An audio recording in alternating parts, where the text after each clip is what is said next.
Half বাটি ময়দা দিয়ে যে জলের ভাপে এত সুন্দর নরম তুলতুলে কেক তৈরি করা যায়, আপনারা না দেখলে বিশ্বাসই করবেন না।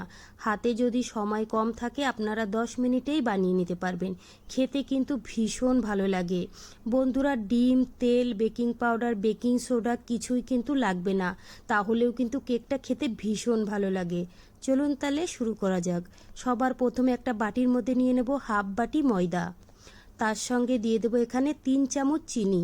আমি এখানে চিনির পরিমাণটা একটু কম দিয়েছি, তোমরা চাইলে কম বেশি করে নিতে পারো। আর দিয়ে দেবো এখানে 2 চামচ গুঁড়ো দুধ।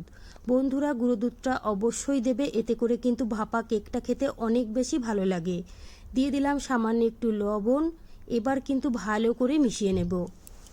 এখানে আমি হাফ বাটি ময়দা নিয়েছিলাম, হাফ বাটি আমি এখানে দুধও দিয়ে দিলাম।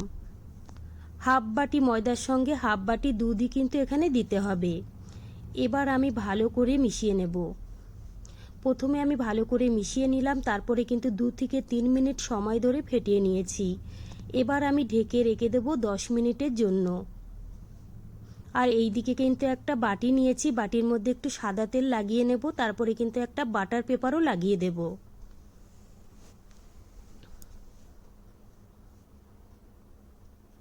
এই দিকে 10 মিনিট হয়ে গেছে।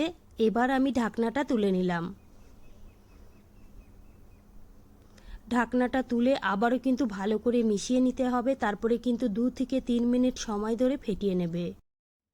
3 মিনিট সময় ধরে খুব ভালো করে ফেটিয়ে নিলাম।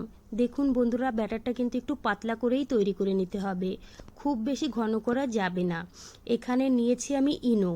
তোমরা চাইলে এখানে বেকিং পাউডার আর না হলে বেকিং সোডাও দিতে পারো।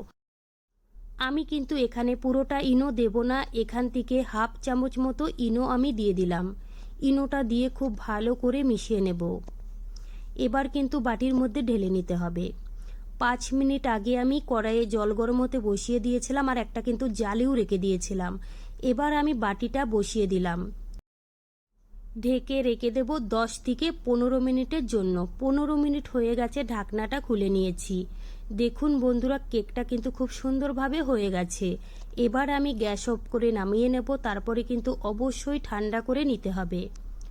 কেকটা আমি ঠান্ডা করে নিয়েছি, এবার একটা প্লেটের মধ্যে তুলে নিতে হবে।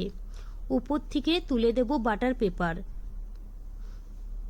দেখুন বন্ধুরা, কেকটা দেখতে কতটা সুন্দর হয়েছে আর কতটা নরম তুলতুলে হয়েছে সেটা কিন্তু আপনারা দেখেই বুঝতে পাচ্ছেন। মুখে দিলেই কিন্তু মিলিয়ে যাবে।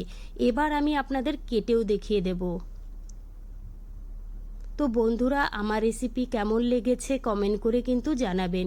ভালো লাগলে প্লিজ আমাকে সাপোর্ট করবেন। বাড়িতে বানালে কমেন্টে জানাতে ভুলবেন না খেয়ে আপনাদের কেমন লেগেছে।